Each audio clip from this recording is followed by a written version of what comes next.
I've got the beautiful sea in the background, the blue ocean, a color that matches that, and of course, the car here is the Hyundai Creta Electric. After months of spy shots, finally we have it in flesh here. We're driving it today, and over the next few minutes, I'm going to tell you what is good about this car and what could have been better. So let's find out.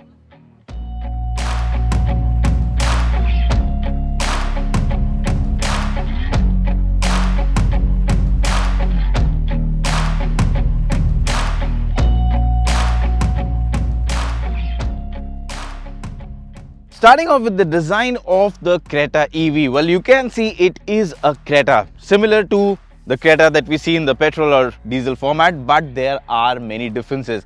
Now, biggest change is up front. You'll see, of course, this pixel design from Hyundai for their EVs, and it's completely shut off, this being the charging port, but it's an EV, so it doesn't need those radiator grill and all those openings, so it does look different.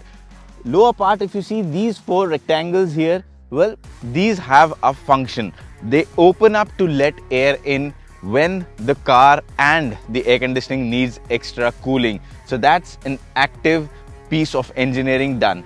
Beyond that, it is pretty similar to the Creta. Of course, the similar layout of the headlamps and LED DRLs. But as you move towards the side, you'll see a different set of alloy wheels, 17-inch on this variant. And of course, the design has been changed to aid aerodynamic efficiency. Similarly, at the back, you get slight changes, and as a result of all of these and new colors, this Creta Electric now just looks a lot more refined, a bit more premium, and of course, because of all of this front end treatment, it just looks a bit more futuristic. And one other big change in the Creta EV is under the hood. Well, under the hood, it has no engine, but here, I'll just put the support, and what you get is a frunk. Now this, it's not a massive frunk, but yes, you can put a decent amount of stuff in this, and that just adds to the overall practicality of this vehicle. Alright, so once you step inside the cabin, well, what's different from the regular Creta? A lot, I would say. Yes, the dashboard layout, the screens, all of that is similar. You will find it to be quite similar, but there are many differences.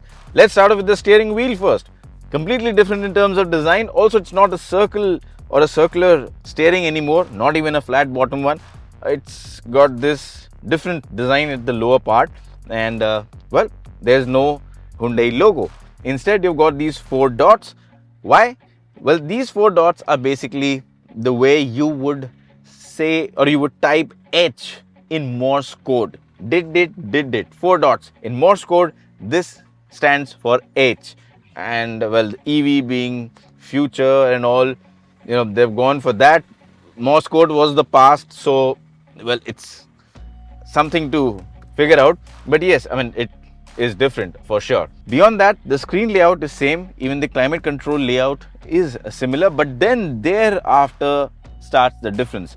The charging pad, the wireless charging pad layout, the entire cavity given here is different. Yes, you get a regular type C, a 12 volt and a USB socket, but here, well, this is where the biggest difference lies.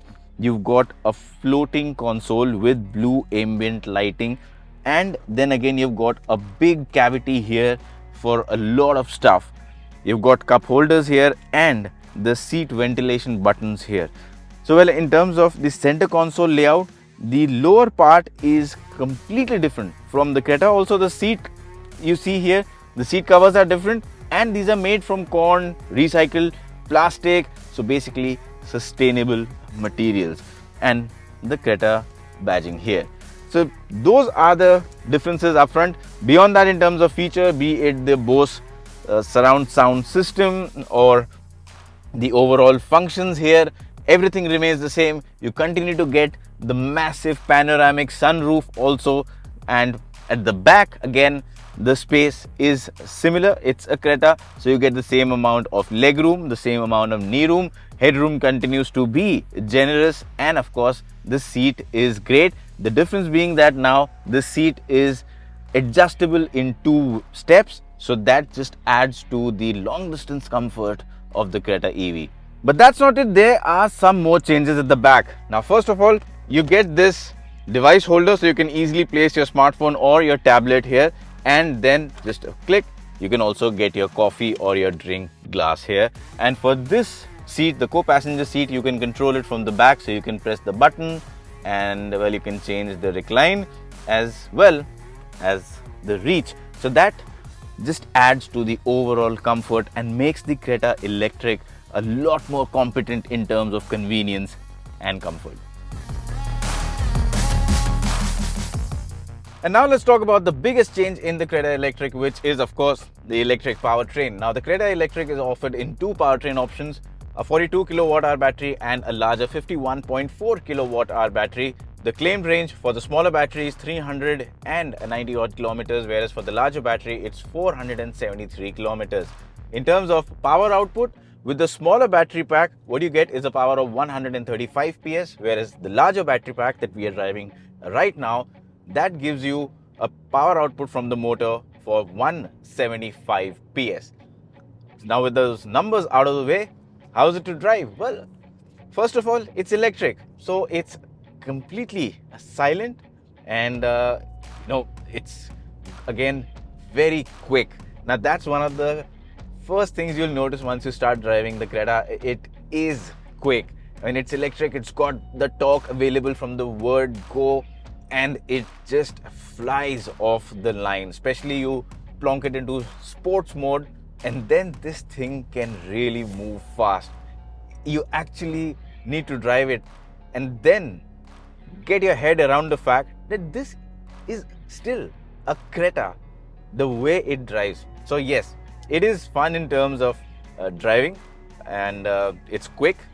Range, realistic. Now the larger battery pack with the more powerful motor that we are driving right now, like I said, 473 kilometers of range, 175 PS of power, and realistically, well, it's a short drive that we are doing today. It's a first drive, not a detailed road test, but basis of what I've driven till now, if you're driving it like a normal urban vehicle, between normal and eco mode, saving power, not really gunning it, you should be able to get upwards of 400 kilometers. That said, if you're putting it in sports mode, having fun, you will get around 400 or a little less than that. Keep in mind, it's an electric vehicle, so when you're driving it on the highway, say on the expressways at a speed of 100 plus kilometers, or say 120, which is the limit on many of them, you will be draining the battery pack much faster. The range will be much lesser because the region is not getting any chance to work and put juice back into the batteries. But that's the story with all EVs. Now, in terms of charging options, well, this does support AC and DC charging and fast charging as well. And Hyundai will have fast chargers, 150 kilowatt hours, up to 150 kilowatt hours battery chargers at their dealerships. However, at home you can choose between a 7.4 or an 11 kilowatt fast charger, and you can have that installed at your home, your office, and then you can charge it within a few hours. So yes, in terms of charging convenience, you've got all the options there.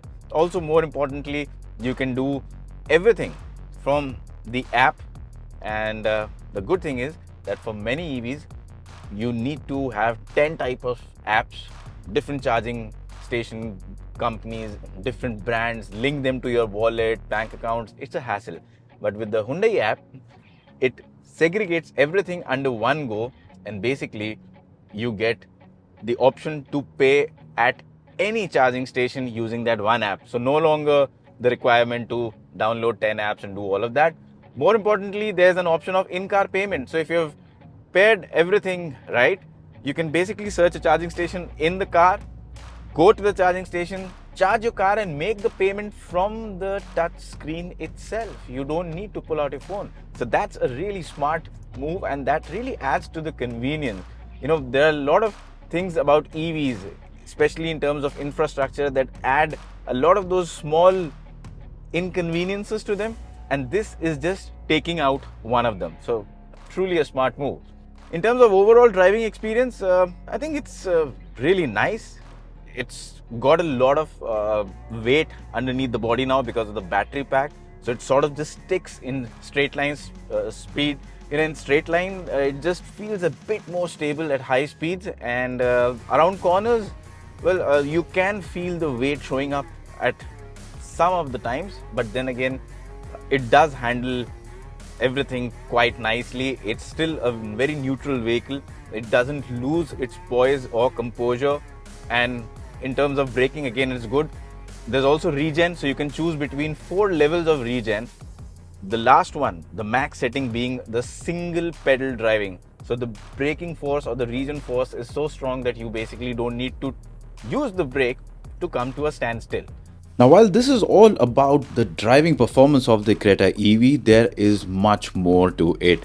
It also comes with a V2L function, which means you can use the car to power external devices. So if you go out camping or you go out for some kind of a picnic, you can plug in your toaster, you can also plug in your laptop, your other electronic devices, and that means it's not just a car that takes in power and runs, but it can give you power back when you want it. So that's about the driving experience of the Creta. I like the way the Creta EV drives.